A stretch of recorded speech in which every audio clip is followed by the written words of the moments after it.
The USS Liberty was floating through empty space near the Kepler 442 system.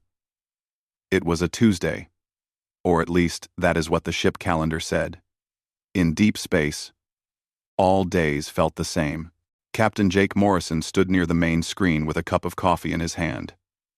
He had been a captain for 15 years, and he had seen many strange things. But nothing could prepare him for what was about to happen. Lieutenant Amy Dalton sat at the communications station. She was young, only 26 years old, but she was very good at her job. Any 10? Her fingers moved across the controls as she checked the signals coming into the ship. Suddenly, her eyes went wide. She turned around slowly. "Captain," she said in a quiet voice, "we are getting a message. It is not from any human ship." The bridge went silent. Every person stopped what they were doing. Commander Ben Harris, the first officer, walked closer to the captain. He was a tall man, with gray hair at his temples. He had a calm face, but his eyes showed that he was very interested. "Put it on the screen," Jake said. The main screen flickered. Static filled it for a moment. Then an image appeared. Everyone on the bridge stared at it. The creature on the screen looked like someone had mixed a praying mantis with a flamingo and then dressed it in a bathrobe. The bathrobe was covered with small lights that blinked in random patterns. The creature had large eyes that seemed to look in two directions at once. "Primitive vessel," the alien said. Its voice sounded like an old British man trying to be scary but failing badly. "You have entered the sacred space of the Galactic Council.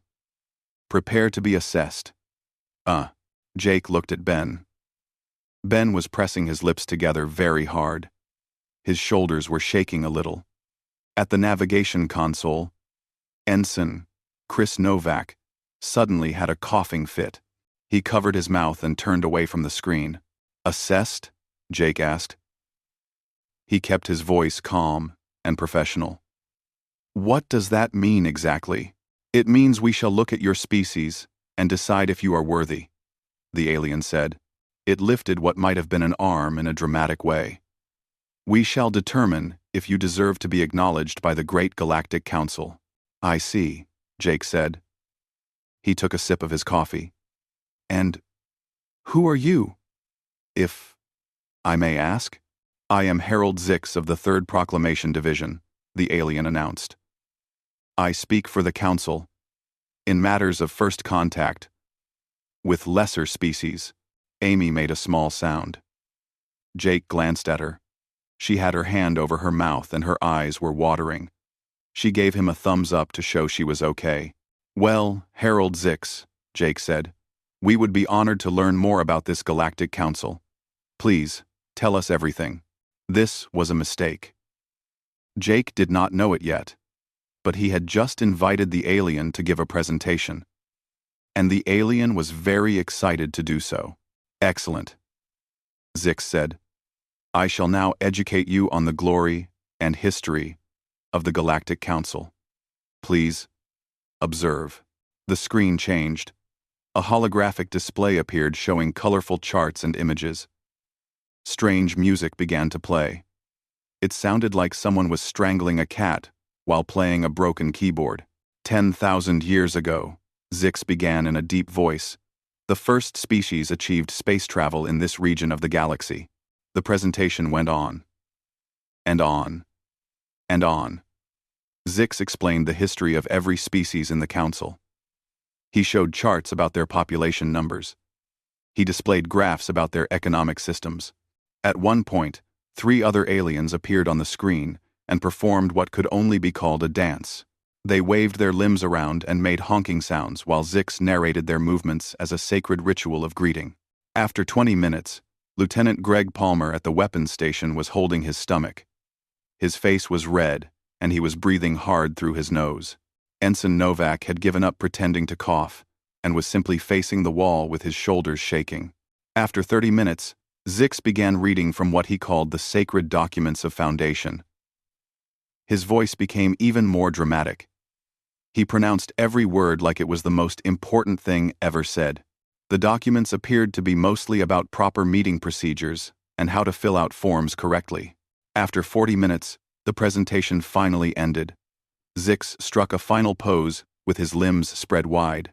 The music reached a loud finish. Confetti appeared on the screen around him, though some of it got stuck in his feathers.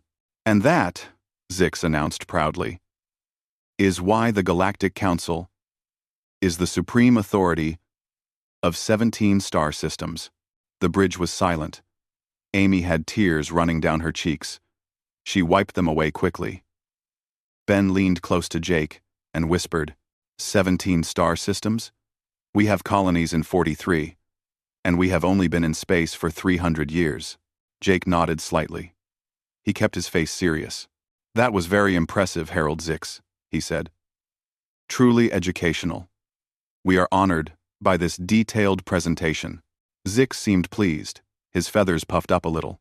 Yes, it is impressive. Few species receive the full presentation.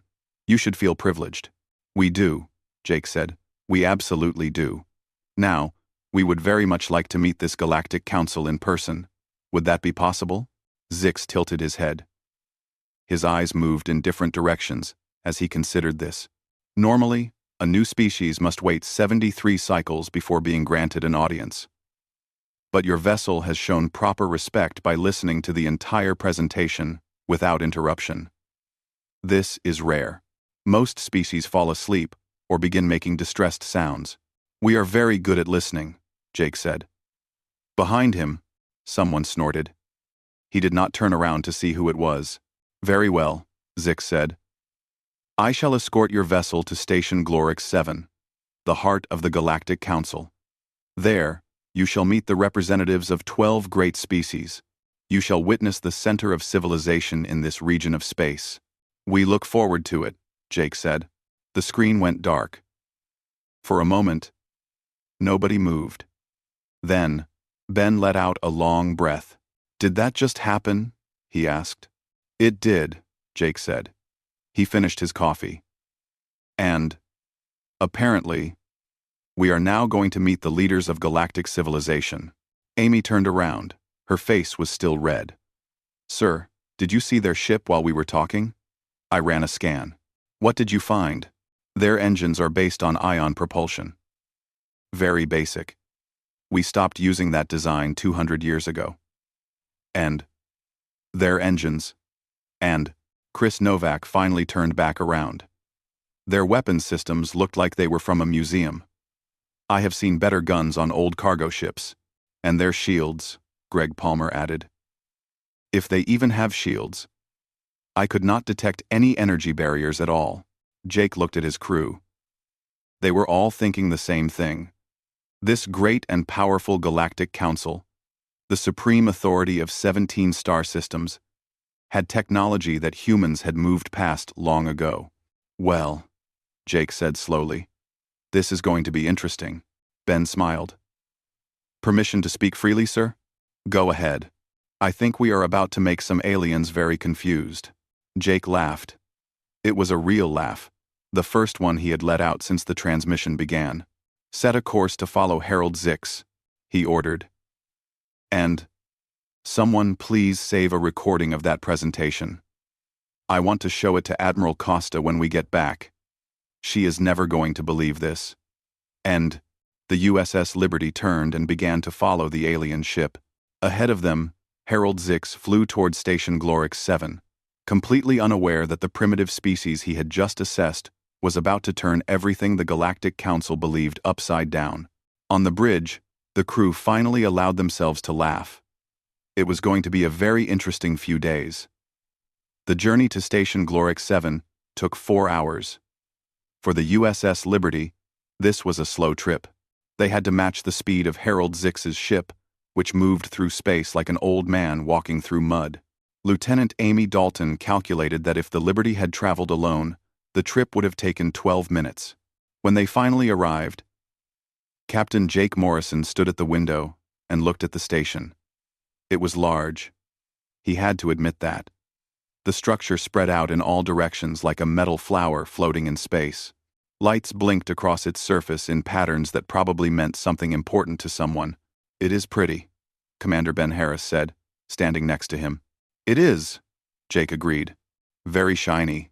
Their hull plating is made of basic steel alloys, Amy reported from her station. No reinforced materials. No energy absorption layers. One good hit from our smallest weapon would punch right through it. Jake nodded. He did not say anything. There was nothing to say. A shuttle carried the human delegation from the Liberty to the station. Ambassador Diane Patterson led the team. She was a woman in her 50s with silver hair and sharp eyes. She had negotiated with hostile governments, angry corporations, and once talked down a pirate fleet that had taken hostages. She was very good at her job. With her came Kevin Webb, her assistant. He was a young man who always carried a tablet and never seemed surprised by anything. Sergeant Tina Marsh walked behind them as security. She was short but muscular, and she had a look on her face that said she was ready for anything. The shuttle doors opened. The humans stepped out onto the station and immediately stopped walking. A parade was waiting for them. At least 30 aliens of various shapes and sizes stood in 2 lines. They held instruments that looked like twisted metal pipes and stretched animal skins. As the humans appeared, they began to play. The sound was incredible. It was like 100 angry geese being squeezed through bagpipes while someone hit drums with fish. The aliens played with great enthusiasm. They clearly thought this was beautiful. Music. Diane's left eye twitched once. That was the only sign she gave that anything was unusual. Kevin typed something on his tablet. Tina's hand moved toward her weapon and then stopped. "Welcome, humans," Harold Zix announced over the noise. "This is the traditional greeting song of the Galactic Council. It represents harmony and unity among species." "It is lovely," Diane said. Her voice did not shake at all. She had trained for many years to keep her face calm in difficult situations. This was one of the most difficult. The parade led them through long corridors. The walls were covered with banners and signs written in alien languages. The translation devices, in their ears, worked hard to convert the words. "The mighty council has brokered peace for 3,000 cycles," one banner said. "Here, the wise gather to decide the fate of stars," said another. "Please do not touch the sacred walls," a third banner warned. Kevin leaned close to Diane. 3,000 years of peace. That sounds impressive. "They have only met 4 other species in that time," Diane whispered back. "It is easy to keep peace when there is almost nobody to fight with." They walked for 15 minutes through corridors that all looked the same. Finally, they reached a large door covered in gold paint and fake jewels. 2 guards stood on either side. They were tall creatures with 6 arms each, and they held spears that looked very old. "You now enter the Grand Assembly," Zix announced. "Show proper respect." The doors opened slowly. They made a loud creaking sound that was probably supposed to be dramatic. The humans walked inside. The chamber was round and large. Seats rose up on all sides like a sports stadium. But instead of regular seats, each section was a raised platform at a different height. These redders off, and disposed in S-post, alien representatives sat on these platforms, looking down at the center of the room where the humans now stood. Diane counted quickly. 12 different species. Some looked like insects. Some looked like fish. One appeared to be a floating cloud of gas, held together by a metal frame. Another was just a large rock with eyes. The highest platform held something that looked like a giant blob of jelly. It was clear and slightly green, and it wobbled when it moved. This, apparently, was the leader. "I am Glormax the Eternal," the blob announced. Its voice came from somewhere inside its body, creating bubbles as it spoke. "High Speaker of the Galactic Council. I have held this position for 900 years. That is a long time," Diane said politely. "Indeed. My species lives for thousands of years. We move slowly and think carefully. That is why we lead." Diane nodded.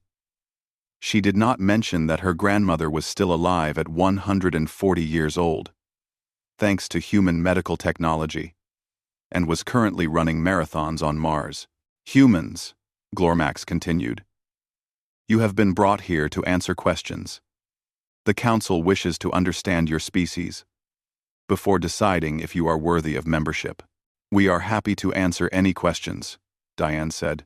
The questions began. They came from different platforms, different species, each one asking about human society and culture. How do you control your population without mandatory hibernation cycles?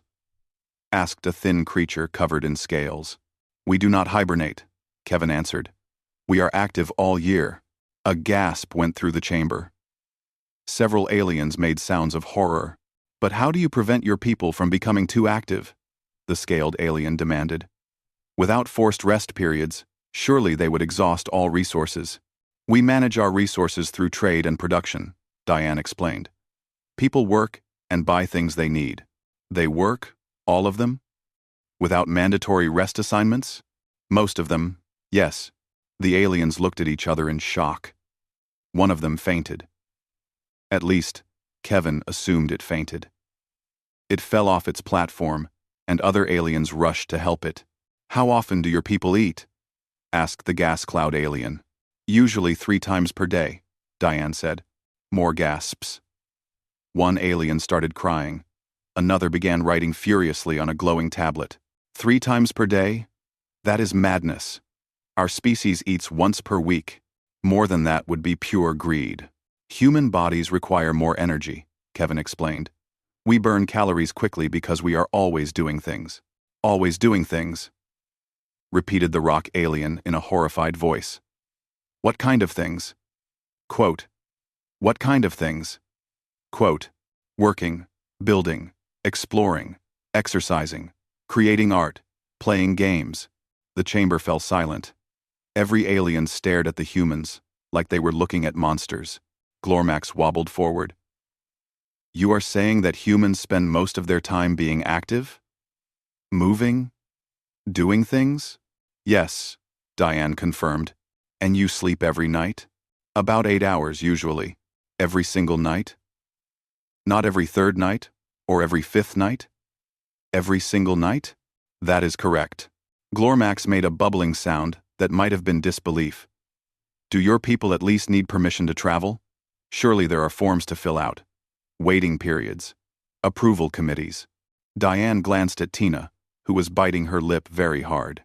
No, Diane said. People can travel whenever they want. They buy a ticket and go. Buy a ticket and go, Glormax repeated slowly. Without submitting a transportation request? 6 lunar cycles in advance? Correct. Without approval from a travel committee? We do not have travel committees. Without registering their destination with local authorities? No. The chamber erupted. Aliens shouted over each other in their various languages. Some waved their limbs in the air. Others made sounds of pure panic. The rock alien cracked slightly down the middle. Glormax raised what might have been a hand. Slowly, the chamber calmed down. Your society, Glormax said, must be pure chaos, absolute disorder. I am surprised you have not destroyed yourselves. Diane smiled her diplomatic smile. We prefer to call it efficiency. We find that when people are free to make their own choices, they tend to make good ones. Madness, whispered the scaled alien. Complete madness, agreed the gas cloud. Diane stood tall in the center of the chamber, surrounded by aliens who thought her species was insane. She kept her smile in place. Perhaps, she said calmly, you would like to see some of our technology. That might help you understand us better. See the ROM. Untime. Glormax wobbled uncertainly. Technology? What could a species of hyperactive, constantly eating, freely traveling chaos creatures possibly have to show us? The next morning, the humans were taken to the technology wing of Station Glorix 7. The council had decided that showing these primitive creatures some advanced equipment might help them understand their place in the galaxy. The aliens felt sorry for the humans, in a way. Such an energetic species, always running around doing things, and yet they had only been in space for 300 years. Surely they were far behind in scientific development. Commander Ben Harris and Chief Engineer Laura Chen were chosen for the demonstration. Laura was a small woman with black hair tied back in a practical bun. She had designed engine systems for 20 years and had forgotten more about physics than most people ever learned. She carried a small tablet computer and looked bored already. A tall alien with bright feathers met them at the laboratory door. He introduced himself as Specialist Crix, the head of Council Engineering Research. "I am honored to show you our achievements," Crix said proudly. His feathers puffed up as he spoke. "The Galactic Council has spent thousands of years developing technology that lesser species can only dream about. We are very excited to see it," Ben said. His voice was perfectly polite. Crix led them into a large white room. In the center sat a machine about the size of a small car. It hummed loudly and had blinking lights all over it. Wires and tubes stuck out in every direction. The whole thing looked very impressive and very complicated. "Behold," Crix announced, spreading his feathered arms wide. "The quantum efficiency drive, the greatest achievement in propulsion technology in the history of the galaxy." Ben and Laura looked at the machine. Then they looked at each other. Then they looked back at the machine. "It is very big," Laura said carefully. "Yes," Crix agreed happily. "It took us 200 years to develop. The finest minds of 4 species worked on it. And now, thanks to this revolutionary technology, our ships can travel 1 light year in only 47 standard days." There was a pause. 47 days, Ben repeated slowly. "Yes. Impressive, is it not? Before this drive, the journey would take 90 days. We have cut the travel time nearly in half." Laura pulled out her tablet. She tapped the screen a few times and then turned it toward Crix. On the screen were the technical specifications of the USS Liberty's standard engine. "This is our basic propulsion system," Laura said.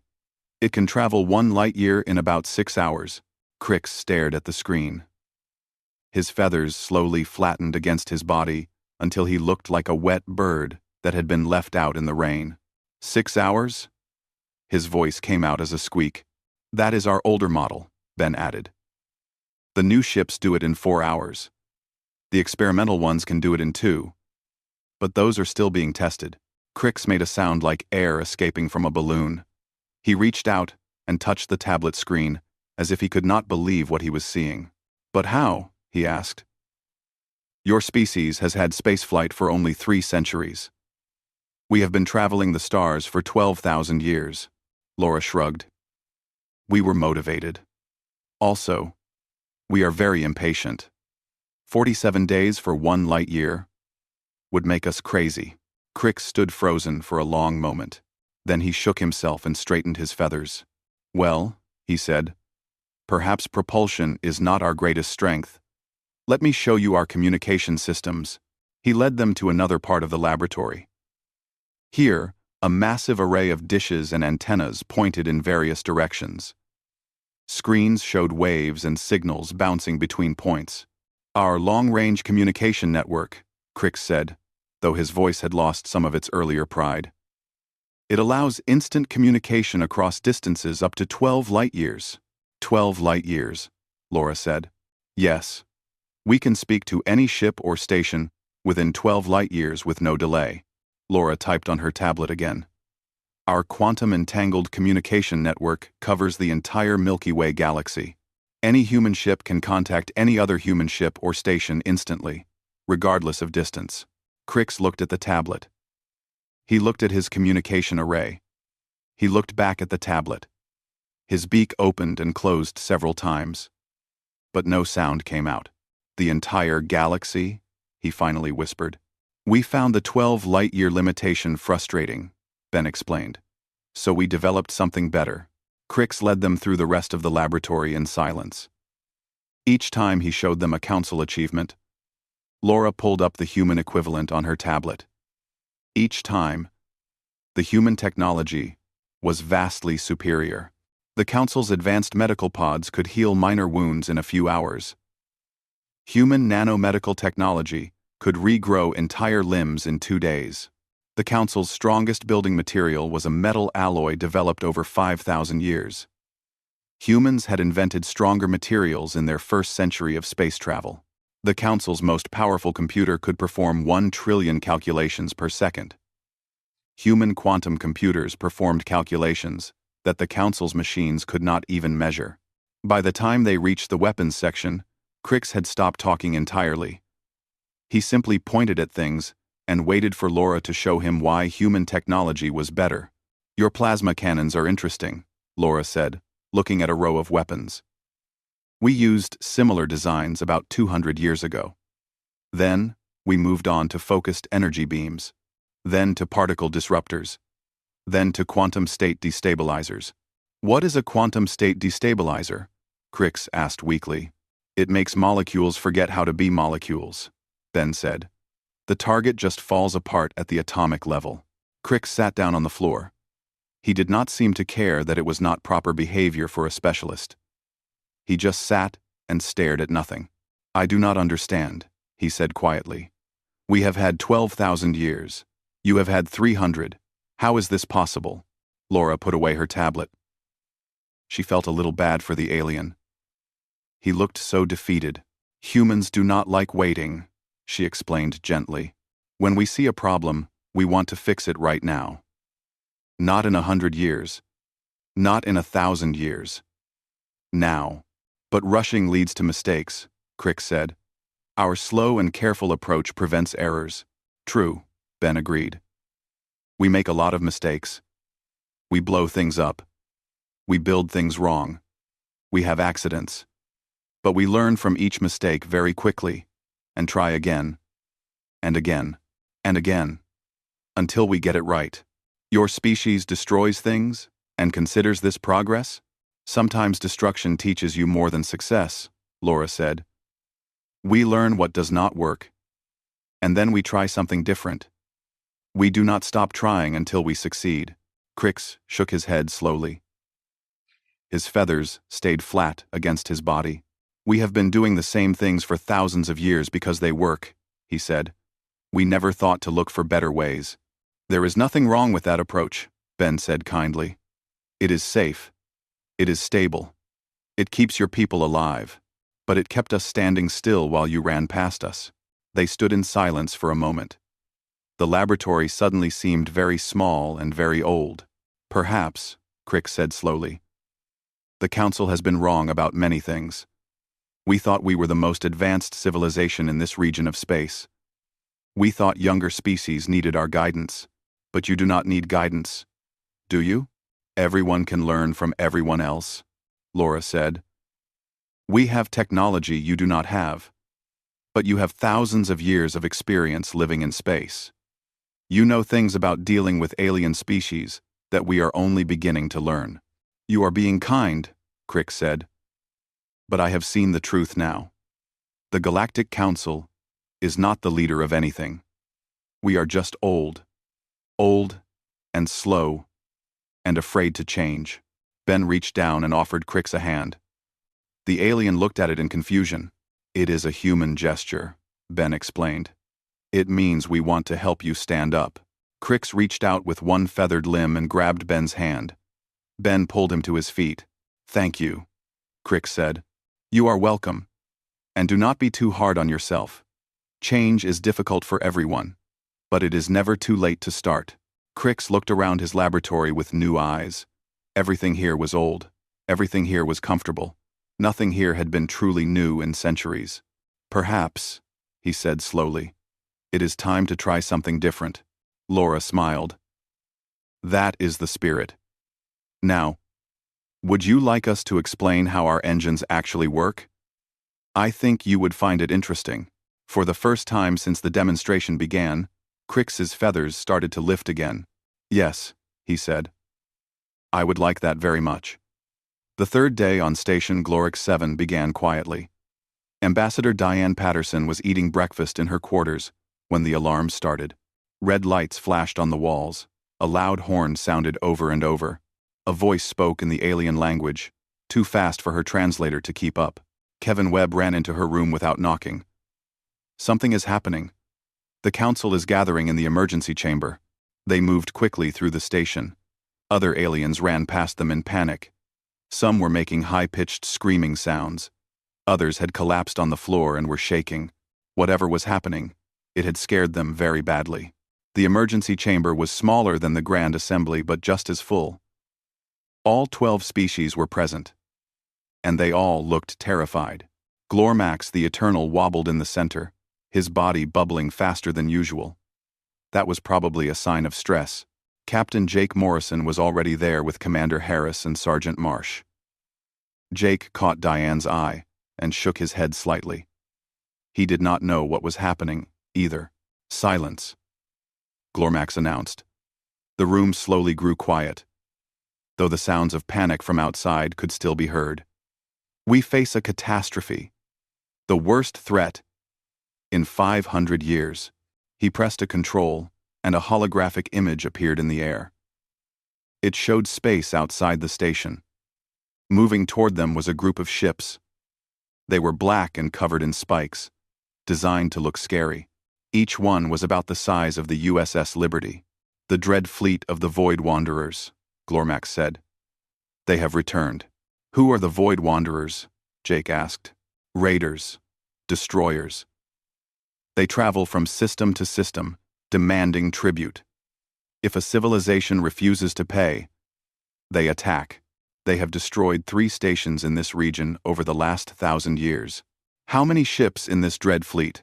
12 vessels of pure destruction. Each one carries weapons capable of leveling a small moon. Jake waited. When Glormax said nothing more, Jake spoke again. 12 ships? That is the entire fleet? You do not understand the danger, said the scaled alien from before. These are the most powerful warships in the known galaxy. Nothing can stand against them.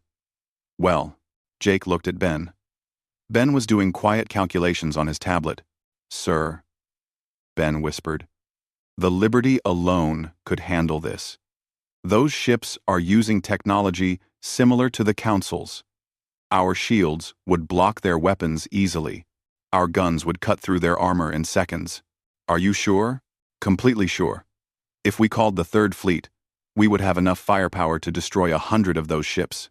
Jake nodded slowly. He turned to Glormax. What are they demanding? Half of our food reserves, 1,000 citizens from each species to serve as workers, and all of our scientific research from the last century. And if you refuse, they will destroy the station and everyone on it. Jake looked at his team. Diane shrugged. Kevin raised his eyebrows. Tina cracked her knuckles and smiled in a way that was not friendly at all. We will handle it, Jake said. The chamber went completely silent. Every alien turned to look at him. Glormax wobbled uncertainly. Handle it? You? One ship? That is correct. But the Dread Fleet has never been defeated. Their weapons can destroy moons. They have conquered 100 worlds. Jake smiled. It was a calm smile. The smile of a man who had seen real danger and knew this was not it. Glormax, with all respect, those ships are using technology that my species abandoned 200 years ago. Their weapons cannot hurt us. Their armor cannot stop us. This will not be a battle. It will be a brief conversation. Glormax made a series of bubbling sounds that might have been confusion. You would sacrifice yourselves for us? Why? Tina laughed before she could stop herself. Everyone looked at her. She cleared her throat. Sorry, she said. It is just that nobody is going to sacrifice anything. We are going to go out there, tell them to leave, and then come back for lunch. She is joking, the gas cloud alien said hopefully. She is not, Jake said. Now, if you will excuse us, we have some raiders to deal with. The human delegation left the chamber. Behind them, the aliens burst into worried conversation. Some were crying. Others were praying to whatever gods their species believed in. None of them thought they would ever see the humans again. The USS Liberty undocked from Station Glorix 7 and flew toward the approaching fleet. On the bridge, the crew prepared for contact. Lieutenant Dalton opened communication channels. Ensign Novak plotted escape routes, though they probably would not need them. Lieutenant Palmer checked the weapon systems 3 times, just to be sure everything was working. Contact in 2 minutes, Amy reported. Jake sat in his captain's chair and straightened his uniform. He picked up his coffee mug and took a sip. Open a channel when they are in range, he said. The Void Wanderer fleet grew larger on the screen. Up close, the ships looked even more dramatic. Spikes and blades covered every surface. Skulls were painted on the hulls. It was all very theatrical. Channel open, sir, Amy said. The screen flickered. A creature appeared that was clearly designed to terrify. It was covered in spikes and scars. Its eyes glowed red. Its mouth was full of sharp teeth. Behind it, other creatures worked at stations, all of them looking just as scary. I am War Chief Grath of the Void Wanderers, the creature growled. Its voice was deep and harsh. You are either very brave or very stupid to approach us. State your purpose before we destroy you. I am Captain Jake Morrison of the USS Liberty, representing the United Earth Federation. I am here to give you one warning. 1. Grath laughed. It was an ugly sound, like rocks being crushed together. Warning? You give us a warning? One tiny ship threatens the dread fleet? I have conquered 100 worlds, little creature. I have destroyed civilizations older than your entire species. What warning could you possibly give me? Jake set down his coffee mug. Turn around. Leave this system. Do not come back. If you do these things, you may leave in peace. If you do not, I will destroy your entire fleet. The channel went silent. Grath's red eyes widened slightly. Then he began to laugh again, louder than before. His crew joined in. The sound filled the bridge of the Liberty. And the sound is contraning the scented. Incented. End-a-day. End-a-day. The sound is ented.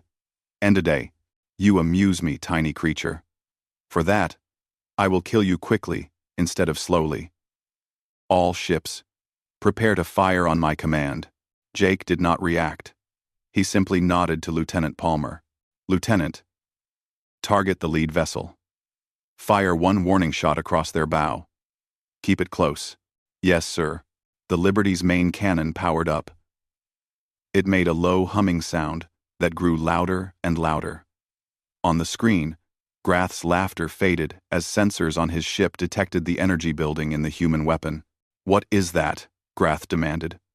What are you doing? The cannon fired. A beam of pure white energy shot across space. It passed so close to Grath's ship that it scorched the hull. The electromagnetic pulse from the beam disabled half the systems on the Void Wanderer vessel. Lights flickered. Consoles exploded. Crew members stumbled and fell. When the chaos settled, Grath stood gripping his chair with both clawed hands. His face had changed. The arrogance was gone. In its place was something the Void Wanderers had not felt in centuries: fear. That was a warning, Jake said calmly. The next shot will not miss. You have 30 seconds to begin retreating. Grath stared at the screen. His mouth moved, but no words came out. One of his crew members spoke quietly to him, probably reporting on the damage. Grath listened, and his fear grew deeper. What are you? He finally asked. We are humans.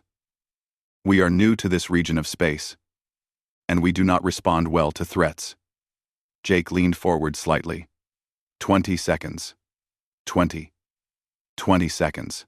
Grath looked around at his bridge. Systems were still failing. His crew looked at him with terrified eyes. This was not supposed to happen. The Dread Fleet always won.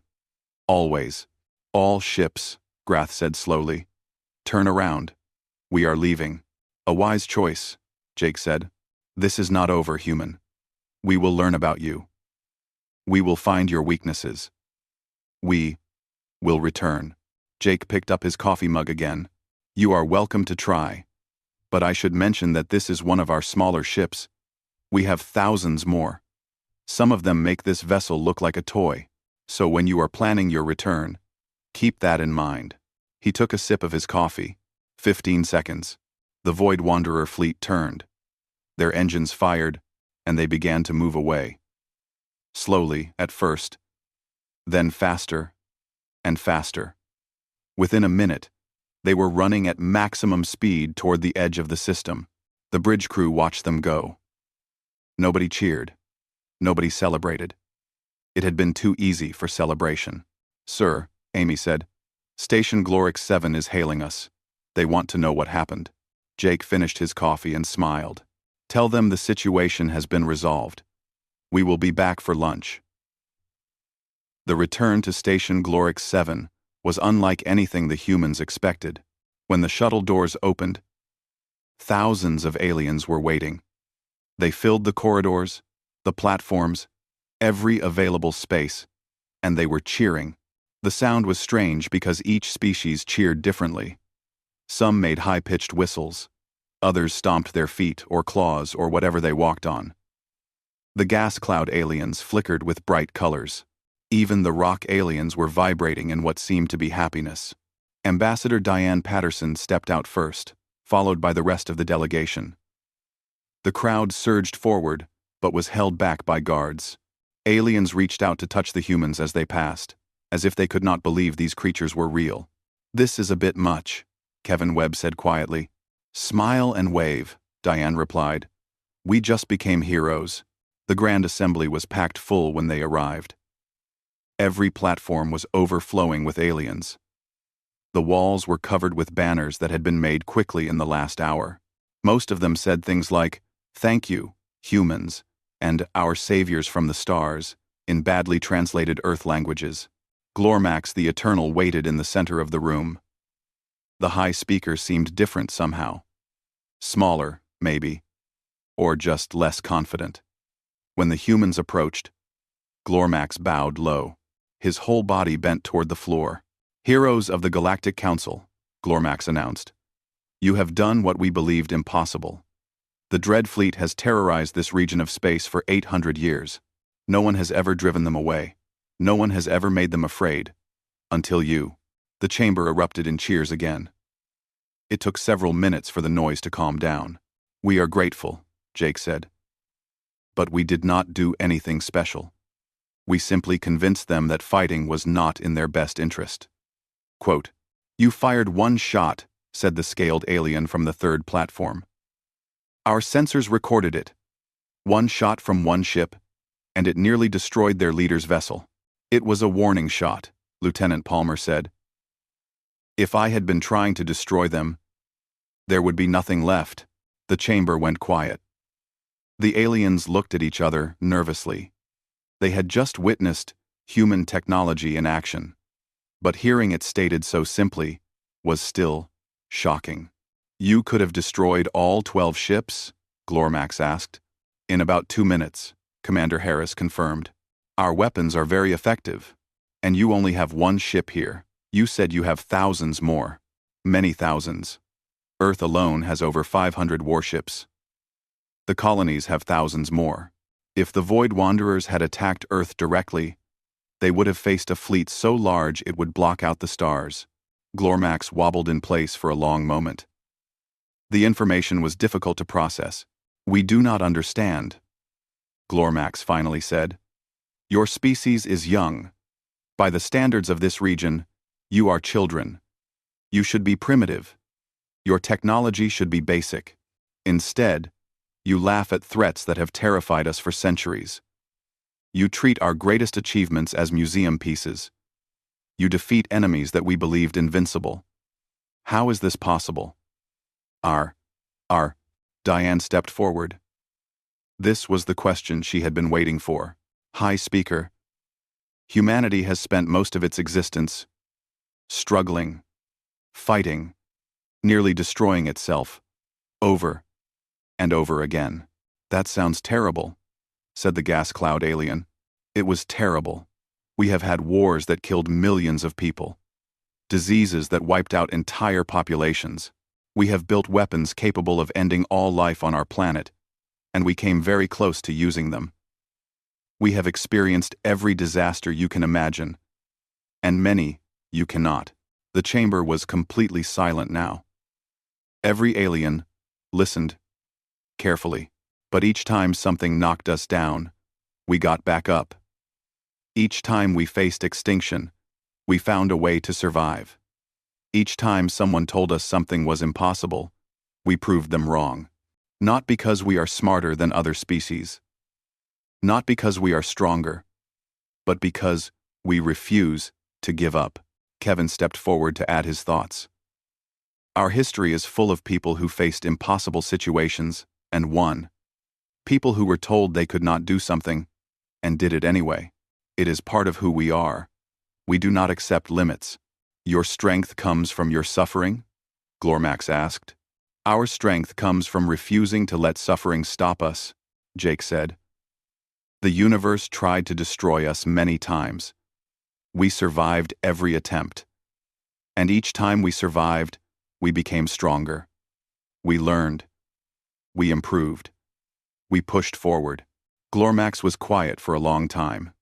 His body bubbled slowly as he processed everything he had heard. The Galactic Council has existed for 10,000 years, he finally said. In that time, we have valued stability, safety, tradition. We moved slowly and carefully to avoid mistakes. We thought this was wisdom. There is nothing wrong with that approach, Diane said, but it made us weak. Glormax continued. While we were being careful, we stopped growing. We stopped learning. We stopped trying new things. The same technologies we used 5,000 years ago are the same technologies we use today.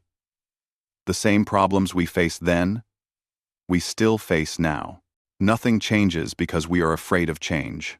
He wobbled higher, addressing the entire assembly. These humans have shown us something important. They have shown us that progress requires risk, that growth requires failure, that strength requires struggle, that growth. He turned back to the humans. I have been alive for 900 years. In all that time, I have never felt as old as I do right now. You have made me realize that the Galactic Council is not wise. We are simply tired. It is never too late to change, Diane said gently. The universe does not care how old you are. It only cares what you do next. The next several hours were spent in discussion.